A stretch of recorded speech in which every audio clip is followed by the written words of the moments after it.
Hoje nós vamos começar a discutir a mecânica quântica de sistemas sujeitos a interações centrais. Eu estou colocando como título força central, que é o termo clássico que a gente usa para se referir a esse tipo de problema. Mas lembre que em mecânica quântica a gente não manipula o conceito de força, né? As interações, elas são representadas não pela força de interação, e sim pela energia potencial de interação.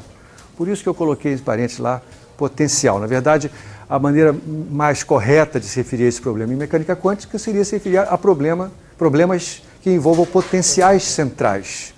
Muito bem, o que significa o problema da força central em 2 ou 3 dimensões? Significa que eu tenho uma partícula que está sujeita a uma força que aponta sempre para o mesmo ponto. Por causa disso, vai ser conveniente a gente utilizar coordenadas polares em 2 dimensões. E eu estou relembrando aqui o conceito de coordenadas polares. Um ponto no espaço que pode ser representado pelas suas coordenadas cartesianas x e y, pode também ser representado por suas coordenadas polares, r, a distância até a origem, e a origem vai ser tomada como ponto para o qual a força sempre aponta, e φ, esse ângulo, que eu vou chamar de ângulo polar, o ângulo feito pelo vetor posição, o ângulo feito entre o semieixo x positivo e o vetor posição. Tá bom? Estou relembrando aqui a conexão entre essas 2 coordenadas. E é fácil de ver uma trigonometriazinha elementar, né? X, a coordenada cartesiana horizontal, é r cosseno φ, y é r seno φ. Então, se eu tenho uma função psi de x e y, eu posso utilizar essa transformação de coordenadas para escrevê-la como função de r e φ, onde r e φ são considerados, nesse caso, como variáveis independentes. E é isso que é conveniente fazer tanto em mecânica clássica quanto em mecânica quântica. É importante a gente perceber que se eu tenho uma força central, então é um teorema da mecânica clássica, o potencial que representa essa interação tem que depender apenas da coordenada r. Por que isso? Porque se você imaginar que você está percorrendo um arco de círculo com esse raio fixo, a força será sempre perpendicular ao deslocamento. Portanto, o trabalho feito por essa força num deslocamento como esse vai ser zero. O produto escalar da força pelo deslocamento dá zero. Então, se eu percorro um arco de círculo com R fixo, a energia não pode variar. Tá certo? Isso quer dizer que a energia não pode depender do ângulo φ. Então, eu posso dizer que se eu tenho um problema clássico que pode ser descrito como sendo associado a uma força central, isso quer dizer que ele está associado a uma energia potencial que só depende de R, e, portanto, em mecânica quântica nós vamos ter a energia potencial dependendo apenas dessa coordenada. E é por isso que é conveniente que a gente trate esse problema em coordenadas polares, porque com isso a energia potencial só depende de uma variável e isso vai facilitar a resolução do problema. Então, eu estou escrevendo aqui as leis de transformação e estou escrevendo como é que fica este operador laplaciano.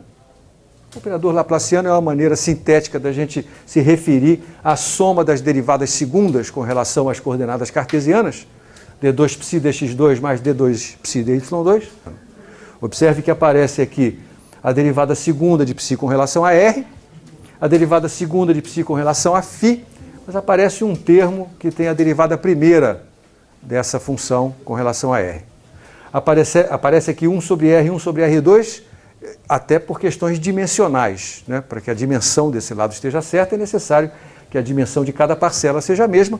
Aqui você tem a dimensão de função de onda pelo quadrado de comprimento, aqui você tem que ter também um quadrado de comprimento. Tá? Eu escrevi a forma da equação de Schrödinger independente do tempo para este caso. O lado direito, 2m grande. Estou usando a letra m grande para representar a massa da partícula. Até hoje eu tenho usado a letra m pequeno, mas nesse contexto vai ser conveniente usar m grande porque a letra m pequeno é reservada tradicionalmente para alguma coisa que vai acontecer no meio da exposição de hoje. Então, m grande é a massa da partícula, o de R menos E é a energia de um estado estacionário. Aqui está, portanto, a equação de Schrödinger em duas dimensões para um potencial central. O resultado que nós vamos obter pode ser antecipado.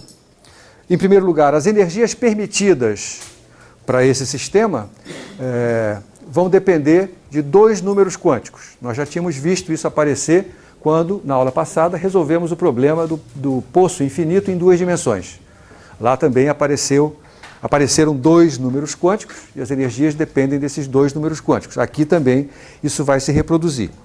E o mais interessante é que um desses números quânticos, que vai aparecer no decorrer da exposição, ele tem uma conexão estreita com o momento angular da partícula. Vai surgir, na aula de hoje, como uma consequência natural da equação de Schrödinger, a quantização do momento angular. Lembre que no modelo de Bohr, a quantização do momento angular foi posta à mão. Né? Foi uma hipótese adicional que o Bohr colocou para conseguir obter órbitas quantizadas. E essa é uma das deficiências do modelo de Bohr, você tem que botar alguma coisa na mão. Aqui ela vai surgir, a quantização do momento angular vai surgir naturalmente da resolução da equação de Schrödinger.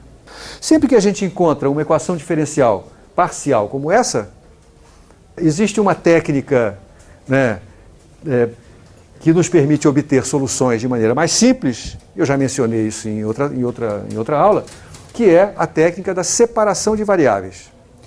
E eu também mencionei que, para que isso seja eficaz, a gente se apoia num teorema da matemática que afirma que qualquer função de duas variáveis pode ser escrita como uma combinação linear de funções separáveis.